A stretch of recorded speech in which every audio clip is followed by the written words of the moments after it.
Hey everyone, time for another news from the Frunk. I spent the weekend at the annual get-together of the Tesla Motors Club, what is called TMC Connect. This year it was here in Palo Alto in California. We spent some time up at Tesla HQ for a bit of a party and down here in the heart of Silicon Valley. It was a great opportunity to mix with Tesla owners and some folks from Tesla themselves. But for me, the highlight of the weekend was getting to spend some time with Chelsea Sexton.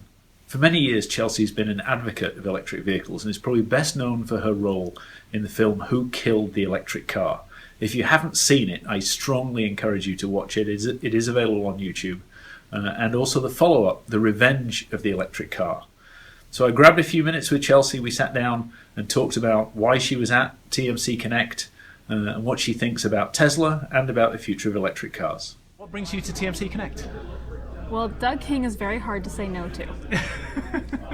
No, I'm really lucky. I always like coming here, and it's the passion of the Tesla owners and the enthusiasts and EV enthusiasts in general. But certainly as a non-Tesla driver myself, it's always kind of a privilege to get to come play with you guys. And is this the third one? This is my third one, yeah. So you've been there from the beginning Every time. They keep letting me crash, so I keep showing up. Very good. So it's 2015. Yes. Revenge came out in 2011 after the original one in 2006. Yep. So we're now 9 years later. Yes. So what's the state of the industry from your perspective? Hopeful, but still a lot to be done. I mean, what's most interesting to me, we had lots of momentum after Who Killed the Electric Car, but Revenge is now 4 years old, and we covered basically 3 stories: Tesla, Nissan, Chevy, and those are still, for the most part, the main 3 automakers nationwide. Now, there's lots of things available in California, but there's very few cars that are sort of really, truly volume available nationwide. BMW's out there a little bit. There's a couple that are coming. But the fact that we're still, dealing with the same 3 cars basically means there's still a lot left to be done. So on one hand, I love seeing more and more cars on the road, but I still tend to guard against the complacency. There's still too many people that think, oh, this will all take care of itself now. This is a rolling snowball that can't be stopped. And I've been there before. It certainly can. So I like it and I'm optimistic, but not so far gone that we can all just sort of give up and go party now. And what's your position on pure battery electric versus range extended electric? I like them both. You like them both? I like them both. I believe there's a place for both in the market, and that there's no single car for everybody, gas, electric, or otherwise. And I love that people are working on longer range EVs. I love that people are working on sort of 100, 150 mile EVs, but trying to make those cheaper and more accessible. And I also know from experience that there are some segment of the public that are just not yet comfortable with an all-electric car and still have range anxiety. So to the extent that we can give people a variety of things and invite them into something with a plug to start with, we know they'll only go more electrified from there. So if they start with a plug-in hybrid, and especially decently electrified, sort of range extended, then that provides a really good EV experience and just keeps them wanting more of it. Model 3. Yeah. Is that the killer vehicle? Does that tick all the boxes? I don't know yet. They haven't showed us what it is. But let's assume. So what do we know about it? We think it's going to be $35,000. Yeah. We think it's going to be 250-ish miles, yep. from what Elon said last time. Yeah.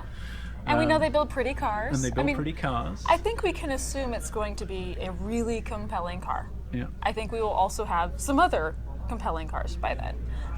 But yeah, I mean, if they get it here, when they get it here, I mean, I don't think anyone debates that Elon is all in. It's just a matter of everyone's excited and impatient, and how come it's taking so long? And even though things they feel like they're going really fast, there's still sort of a slow progression to all of this.